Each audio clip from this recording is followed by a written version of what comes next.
U.S. single-family housing starts. Permits fall in April. This is from Yahoo Finance. Oh, man, this one hurts, guys. U.S. single-family home building and permits fell in April amid a resurgence in mortgage rates, but new construction remains supported by an acute shortage of houses for sale. So it's like you have these opposing forces where we need inventory. We're not getting inventory. We need permits in order to get the building going. But even though there's been better inventory this year than last year, it's really far off from the pre-pandemic norms. Yeah. Before we go into the opinion here, the government data showed there were 728,000 housing units on the market in the first quarter of 2024, well below 1.145 million units before the 2020 pandemic. Yeah. That is a lot. And that's when we're talking about 1.1 million homes available. That's nationwide. Yeah, right? Yes. So that's going to be nationwide, just so our audience understands it.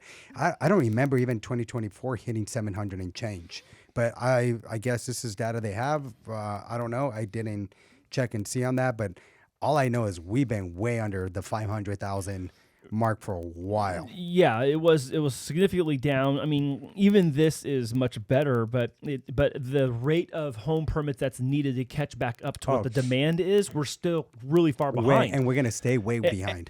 And sprinkle some low rates onto there? Yeah, because you have the rates. conditions right now for builder. And again, none of us are builders. We actually have had a builder make some comments on the channel in the last couple of weeks. That was kind of cool. Yeah. And you know, you have the demand. Someone has to show up and go, I want to do this, though. Yeah. And there's an issue with I see in reading this from the sidelines. There's a lot of issues when it comes to municipalities and rules regarding where you can build, how many you can build, what you can build, saturation, density, cost to build, and then also not even just cost to build, like finding the people to build it. Like for some reason, the labor is way, way, way, way thinner than it was a couple of years ago. Of course. And those people who are still in labor, they are in high demand and constantly busy. Yeah.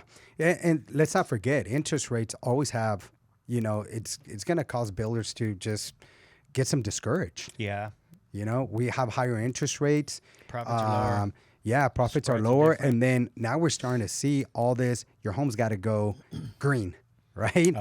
We have all these energy. It's another back cost to them that probably they weren't used to or accustomed to being able to, put into their exactly. profits. Like here in San Diego now, you have to be off the grid, right? So they put that whole battery now that you have to have in your home to store that. So if electricity goes out, your home has solar, it has to be off the grid. It could function off the grid. Well, those batteries now are like anywhere from 15 to 25,000. Well, who pays for that when the builder now is being forced that, hey, any home that's being built, even ADUs right now, but ADUs that are being built detached have to have solar. And so, no, not only do you have the solar, you must have a battery. So who's going to cover that cost? The consumer. Right? And then we already know that inflation is pretty much surpassing people's incomes. It's gonna be a lot more expensive for builders too. So one of the potential solutions that I know that the market is starting to see kind of reveal itself is multi-unit complexes, where it's 4 units or more. And I'm not talking about apartments with 500 units in a block in a corner. I'm talking about these more townhome-ish kind of multi-unit places. The amount of permits for that is significantly up. And so, that's what they brought here. I wanted to tell you guys, I say this obviously trend change here. Starts for housing projects with 5 units or more soared 31.4%. Whoa. That is a lot. Jeez. Overall housing starts only increased 5.7. Wow. So the overall housing start is 5, and just this one segment of 5 or more units went to 31. Yeah. So I think that's obviously trend change. Rental units. Those are going to be a lot more smaller places. They're probably going to be a lot of rentals, or it's going to be the new starter home. Yeah.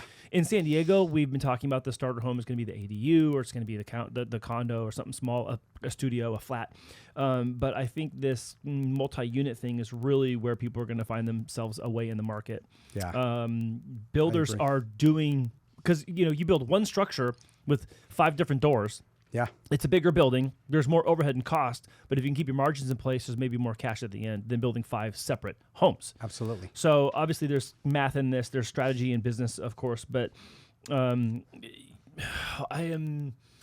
just wish we had better news for permits, because permits are at the top of the stream when it comes down to new inventory. If we ain't getting permits pulled or permits submitted, then the inventory trudge is going to be just even longer. Yeah, no, exactly. I mean, it says it here. It said that the regulations would increase the cost of construction. Yeah. So. Yep. So no answer? No answer, man. No answer? I really think that this no is answer. just... And next topic, because we don't need to spend a lot of time there. Nope.